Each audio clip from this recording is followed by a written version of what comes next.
Madame la directrice de la division santé et développement social de l'IGAD, Mesdames et Messieurs les délégués des pays membres de l'IGAD,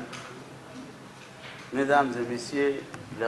représentants de nos partenaires techniques et financiers, honorables participants.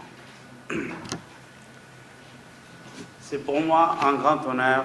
de prendre la parole à l'ouverture de la réunion du comité régional de coordination des migrants et des processus consultatifs sur la migration dans la région de l'IGAD. Permettez-moi tout d'abord d'adresser mes remerciements à l'ensemble des participants présents pour avoir honoré de leur présence à cette conférence de haut niveau dédiée à la mobilité humaine dans le contexte de catastrophes des changements climatiques dans la région de l'IGAD. Je voudrais également adresser mes sincères félicitations à l'IGAD pour les efforts constants qu'il mène pour la réalisation de l'intégration régionale des pays de l'IGAD dans le domaine du libre-échange des personnes et des biens et de la bonne gouvernance de la migration. Votre présence dans cette salle témoigne d'un engagement et d'un soutien sans faille que vous apportez pour la réussite des réalisations dans la lutte contre le changement climatique et la réduction des risques de catastrophes dans les pays de l'IGAD. Je suis persuadé que la réunion d'aujourd'hui, eu égard au nombre et à la qualité des personnes que j'observe dans cette salle, aboutira aux résultats positifs à l'issue des échanges et des recommandations qui en découleront de nos discussions pendant ces 2 jours. Mesdames et Messieurs, la République de Djibouti joue un rôle crucial dans la géopolitique, la diplomatie climatique et environnementale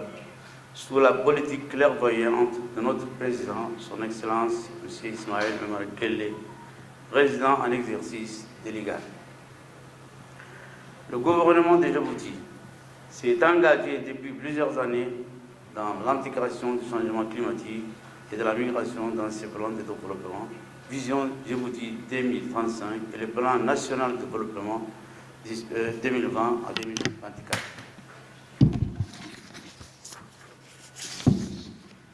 Cet engagement est en partie réalisé à travers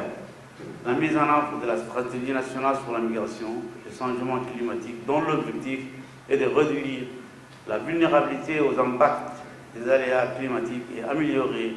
la gouvernance des migrations en renforçant la capacité d'adaptation et la résilience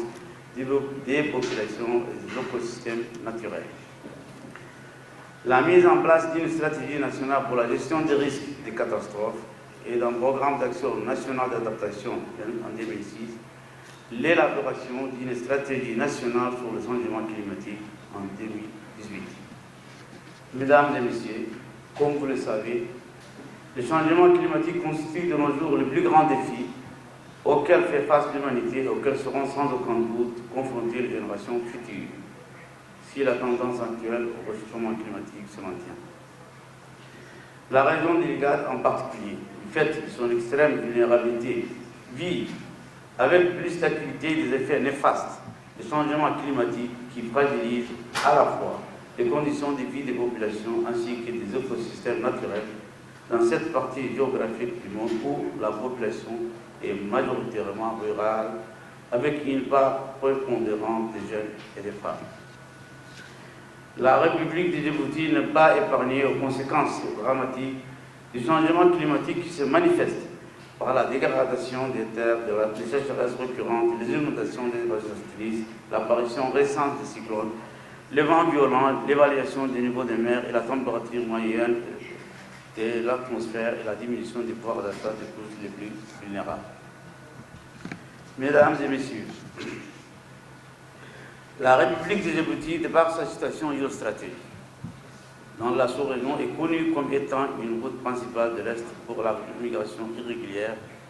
se rendant dans la péninsule arabique. La plupart de ces migrants en quête d'une vie meilleure transitent par notre pays pour se rendre eux-mêmes, et c'est malgré des multiples difficultés c'est-à-dire vont trajet effectué généralement à pied, la faim, la soif, qui les guettent sur ce trajet où certains perdent leur vie avant d'arriver à leur destination. Pour atténuer les souffrances des migrants, le gouvernement de Djibouti, en étroite collaboration avec l'OIM, a mis en place des réservoirs d'eau le long du corridor et une antenne médicale au lac Assal et au centre 110 de l'OIM à Obok. Mesdames et messieurs, conformément aux recommandations internationales et régionales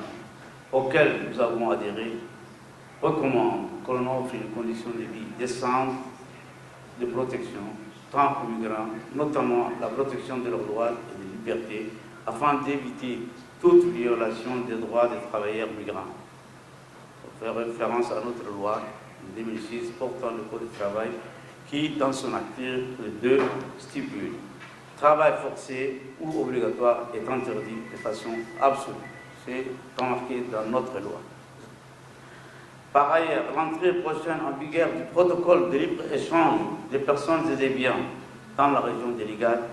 permettra la réalisation d'une intégration réussie pour la politique de bonne gouvernance de la migration. Le soutien et l'appui des institutions IBAC, OIT, OIM, UNBOS, HR et GIZ, etc. doit être réalisé en collaboration avec l'IGAD de manière à éviter la redondance des activités et ainsi atteindre les objectifs de façon efficace et efficiente. Enfin, je souhaite plein succès à vos travaux et déclare ouverte la télé. Merci de votre attention.